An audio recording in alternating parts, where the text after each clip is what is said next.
Hello everyone, welcome to ಪಾಕ ವಿಶಿಷ್ಟ YouTube channel. ಎಲ್ಲರಿಗೂ ನಮಸ್ಕಾರ. ನಾನಿವತ್ತು ಅಕ್ಕಿ ಮತ್ತು ಕಡಲೆಬೇಳೆನ ಹಾಕಿಬಿಟ್ಟು ಯಾವ ರೀತಿಯಾಗಿ ಪಾಯಸ ಮಾಡೋದು ಅಂತ ತೋರಿಸ್ಕೊಡ್ತಾ ಇದ್ದೀನಿ. ಅಕ್ಕಿ ಕಡಲೆಬೇಳೆ ಪಾಯಸ ಮಾಡೋದು ತುಂಬಾ ಈಸಿ, ಹಾಗೆ ಟೇಸ್ಟ್ ಕೂಡ ತುಂಬ ಚೆನ್ನಾಗಿರುತ್ತೆ. ಹಬ್ಬದ ದಿನದಲ್ಲಾಗಿರ್ಬೋದು ಅಥವಾ ಯಾವುದೇ ಸ್ಪೆಷಲ್ ಡೇಯಲ್ಲಿ ನೀವು ಈ ಪಾಯಸನ ತುಂಬ ಸುಲಭವಾಗಿ ಮಾಡ್ಕೋಬೋದು. ಈಗ ಕಡಲೆಬೇಳೆ ಅಕ್ಕಿ ಪಾಯಸ ಮಾಡೋದಕ್ಕೆ ಏನೆಲ್ಲ ಇಂಗ್ರೀಡಿಯೆಂಟ್ಸ್ ಬೇಕು ಅಂತ ನೋಡ್ಕೊಳ್ಳೋಣ. ಮೊದಲಿಗೆ ನಾನು 1 ಟೀ ಕಪ್ ಆಗೋಷ್ಟು ಕಡಲೆಬೇಳೆನ ತಗೊಂಡು ಅದನ್ನು ನೀರಲ್ಲಿ 2 ಬಾರಿ ಚೆನ್ನಾಗಿ ವಾಶ್ ಮಾಡ್ಕೊಂಡಿದ್ದೀನಿ. ಈಗ ನಾನು ಬೇರೆ ನೀರನ್ನು ಹಾಕಿಬಿಟ್ಟು ಕಡಲೆಬೇಳೆನ ನೆನೆಸೋಕೆ ಇಡ್ತಾ ಇದ್ದೀನಿ. ಅರ್ಧ ಗಂಟೆ ನೆನೆಯೋಕೆ ಇಡ್ತೀನಿ. ಕಡಲೆಬೇಳೆ ಚೆನ್ನಾಗಿ ನೆನೆಸ್ಕೋಬೇಕು. ನಾನಿಲ್ಲಿ ಅಕ್ಕಿನ 2 ಕಪ್ ತೊಗೊಂಡಿದ್ದೀನಿ. ಅಕ್ಕಿನೂ ಕೂಡ ನೀಟಾಗಿ ವಾಶ್ ಮಾಡಿಕೊಂಡು ಅದನ್ನು ನಾನು ನೆನೆಯೋಕೆ ಇಡ್ತಾ ಇಲ್ಲ. ನಾನು ಜಸ್ಟ್ ಅಕ್ಕಿನ ವಾಶ್ ಮಾಡಿಕೊಂಡು ಕಡಲೆಬೇಳೆ ಅರ್ಧ ಗಂಟೆ ನೆಂದಾದಮೇಲೆ ಅದಕ್ಕೆ ಅಕ್ಕಿನ ಹಾಕ್ತಾ ಇದ್ದೀನಿ. ನಾನು ಇದಕ್ಕೆ 5 ಕಪ್ಪಷ್ಟು ನೀರು ಹಾಕಿಬಿಟ್ಟು 5 ವಿಷಲ್ ಕೂಗಿಸ್ಕೋತಾ ಇದ್ದೀನಿ. 4 to 5 ವಿಷಲ್ ಕೂಗಿಸ್ಕೋಬೇಕಾಗತ್ತೆ. ಕಡಲೆಬೇಳೆ ಬೇಗ ಬೇಯೋದಿಲ್ಲ. ಈಗ ಪಾಯಸ ಮಾಡೋಕ್ಕೆ ಏನೇನು ಬೇಕು ಜೋಡಿಸ್ಕೊಳ್ಳೋಣ. ದ್ರಾಕ್ಷಿ ಗೋಡಂಬಿ ತೊಗೊಂಡಿದ್ದೀನಿ. ಈ ಸೈಜಿನಷ್ಟು 2 ಅಚ್ಚು ಬೆಲ್ಲ ತೊಗೊಂಡಿದ್ದೀನಿ. ಹಾಗೆ 1 ಬಟ್ಲು ಒಣಕೊಬ್ಬರಿನ ಈ ರೀತಿಯಾಗಿ ತುರಿದಿಟ್ಕೊಂಡಿದ್ದೀನಿ. ಇದಾದ ನಂತರ 1 ಏಲಕ್ಕಿನ ಸಿಪ್ಪೆ ಬಿಚ್ಕೊಂಡು ಈ ರೀತಿಯಾಗಿ ಇಟ್ಕೊಂಡಿದ್ದೀನಿ. ಈಗ ನಾವು ಯಾವ ರೀತಿಯಾಗಿ ಪಾಯಸ ಮಾಡೋದು ಅಂತ ನೋಡೋಣ.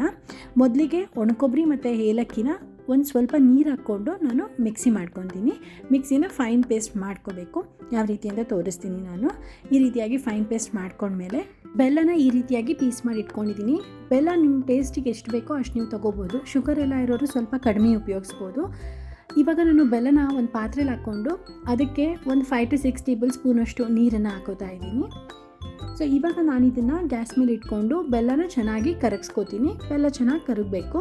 ಆನಂತರ ಇನ್ನೊಂದು ಒಲೆಯಲ್ಲಿ ನಾನು ತುಪ್ಪನ ಹಾಕ್ಕೊಂಡು ತುಪ್ಪ ಚೆನ್ನಾಗಿ ಕರಗಿದ ಮೇಲೆ ಅದಕ್ಕೆ ಗೋಡಂಬಿನ ಹಾಕ್ಕೊಂಡು ಆನಂತರ ಅದನ್ನು ಚೆನ್ನಾಗಿ ಫ್ರೈ ಮಾಡಿಕೊಂಡು ಮತ್ತು ಒಣದ್ರಾಕ್ಷಿ ಹಾಕ್ಕೊಂಡು ಅದನ್ನು ಕೂಡ ತುಪ್ಪದಲ್ಲಿ ಚೆನ್ನಾಗಿ ಫ್ರೈ ಮಾಡಿ ಈ ಥರ ಇಟ್ಕೊತೀನಿ. ಇವಾಗ ಒಣಕೊಬ್ಬರಿ ಪೇಸ್ಟ್ ರೆಡಿಯಾಗಿದೆ, ಬೆಲ್ಲ ಕೂಡ ಕರಗಿ ರೆಡಿಯಾಗಿದೆ, ದ್ರಾಕ್ಷಿ ಗೋಡಂಬಿ ಕೂಡ ರೆಡಿಯಾಗಿದೆ. ಕುಕ್ಕರ್ ಕೂಡ 5 ವಿಷಲ್ ಕೂಗಿಸ್ಕೊಂಡು ಎತ್ತಿಟ್ಕೊಂಡಿದ್ದೀನಿ. ಇವಾಗ ಕುಕ್ಕರ್ ಆರಿದ ಮೇಲೆ ನೀವು ನೋಡ್ಬೋದು ಈ ರೀತಿಯಾಗಿ ಚೆನ್ನಾಗಿ ಕಡಲೆಬೇಳೆ ಬೆಂದಿದೆ. ಅನ್ನ ಕೂಡ ಚೆನ್ನಾಗಾಗಿದೆ. ಇವಾಗ ನಾನು ಇದಕ್ಕೆ ಸ್ವಲ್ಪ ನೀರು ಹಾಕ್ಬಿಟ್ಟು ಗ್ಯಾಸಿನ ಮೇಲೆ ಇಟ್ಟು ಇನ್ನೂ ಸ್ವಲ್ಪ ಚೆನ್ನಾಗಿ ಕುದಿಸ್ಬಿಟ್ಟು ಇವಾಗ ನಾನು ಇದಕ್ಕೆ ಬೆಲ್ಲನ ಏನು ನಾನು ಕರಗಿಸ್ಕೊಂಡು ಇಟ್ಕೊಂಡಿದ್ನಲ್ಲ ಅದನ್ನು ಸೋಸ್ಕೋತಾ ಇದ್ದೀನಿ. ಈಗ ಇದನ್ನು ಚೆನ್ನಾಗಿ ಮಿಕ್ಸ್ ಮಾಡ್ಕೋಬೇಕು. ಈ ರೀತಿಯಾಗಿ ಮಧ್ಯದಲ್ಲಿ ನಾವು ಗುರಾಡ್ಕೋತಾ ಇರಬೇಕು, ಇಲ್ಲ ಅನ್ನ ಅಲ್ವಾ ಅದು ಒತ್ಬಿಡುತ್ತೆ ಪಾತ್ರೆಗೆ ಕೆಳಗಡೆ. ಈಗ ನಾನು ಒಣಕೊಬ್ಬರಿ ಮಿಕ್ಸಿ ಮಾಡ್ಕೊಂಡು ಇಟ್ಕೊಂಡಿದ್ನಲ್ಲ ಅದನ್ನು ಹಾಕ್ತಾ ಇದ್ದೀನಿ. ಇವಾಗ ಕೂಡ ಚೆನ್ನಾಗಿ ಮಿಕ್ಸ್ ಮಾಡ್ಕೊತಾ ಇದ್ದೀನಿ. ನೀವು ಈ ಟೈಮಲ್ಲಿ ಒಂದ್ಸತಿ ಟೇಸ್ಟ್ ನೋಡಬೇಕು. ಬೆಲ್ಲ ಏನಾದರೂ ನಿಮಗೆ ಕಮ್ಮಿ ಆಗಿದೆ ಅನಿಸಿದ್ರೆ ಬೆಲ್ಲನ ಚಿಕ್ಕದಾಗಿ ಪೀಸ್ ಮಾಡಿಕೊಂಡು ಹಾಕ್ಬೋದು. ಇವಾಗ ನೀವು ನೋಡ್ಬೋದು ನಾನು ಉಪ್ಪನ್ನ ಹಾಕಿದೆ, 1 ಚಿಟಿಕೆಯಷ್ಟು ಉಪ್ಪನ್ನ ಹಾಕಿದೆ ಟೇಸ್ಟ್ನ ಬ್ಯಾಲೆನ್ಸ್ ಮಾಡೋದಕ್ಕೋಸ್ಕರ.